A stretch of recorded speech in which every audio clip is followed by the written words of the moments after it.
તાપીના વ્યારા તાલુકાના ઉકાઈ ડેમ વિસ્થાપિત નારણપુર ગામમાં પ્રસ્તાવિત જીઆઈડીસી પ્રોજેક્ટ સામે ગ્રામજનોએ ઉગ્ર વિરોધ નોંધાવ્યો છે।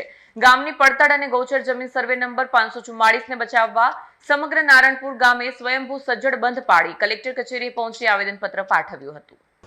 તાપી જિલ્લાના વ્યારા તાલુકાના નારણપુર ગામે પ્રસ્તાવિત જીઆઈડીસી પ્રોજેક્ટ સામે ગ્રામજનોએ સ્વયંભૂ બંધ પાડી કલેક્ટર કચેરીએ ધસી જઈ વિરોધ નોંધાવ્યો। ગ્રામજનોએ સર્વે નંબર 544 ની ગૌચર અને પડતર જમીન બચાવવા તથા પ્રોજેક્ટ રદ કરવાની માંગ કરી છે। ગ્રામજનોનો આક્ષેપ છે કે ગ્રામસભાની મંજૂરી વિના જમીન ફાળવણી કરવામાં આવી છે। પ્રોજેક્ટથી પર્યાવરણ, ખેતી અને નજીકની શાળાઓના વિદ્યાર્થીઓના આરોગ્ય પર અસર થવાની ભીતિ વ્યક્ત કરી છે।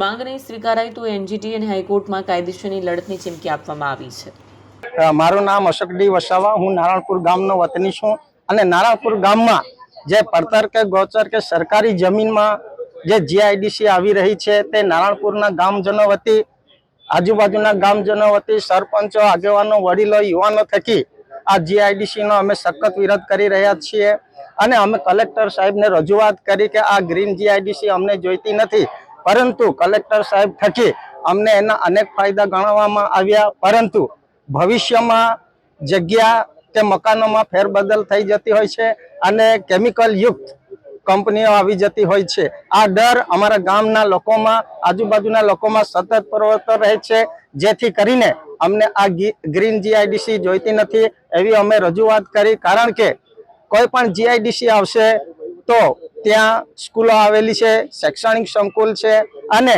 પીએમ કન્યા સાક્ષરતા વિદ્યાલય આવેલી છે, મોડેલ સ્કૂલ આવેલી છે, આદર્શ નિવાસી સ્કૂલ આવેલી છે। તો આ સ્કૂલોમાં ભણતા વિદ્યાર્થી જોડે શું કંપની લાવવાથી એમને ભવિષ્યને સાથે ચેડા નથી કરી રહ્યા? એવા અનેક પ્રશ્ન અમે રજૂઆત કરી અને આજ અમે જે આવેદનપત્ર આપ્યું એ કલેક્ટર સાહેબે સ્વીકાર્યું। એ કલેક્ટર સાહેબને અમે નમ્ર વિનંતી કરી કે અમારી માંગણીઓ સંતોષે। પ્રસ્તુત વિડીયો જર્નાલિસ્ટ હિતેશ નાયક સાથે સત્ય ટીવી ન્યૂઝ તાપી।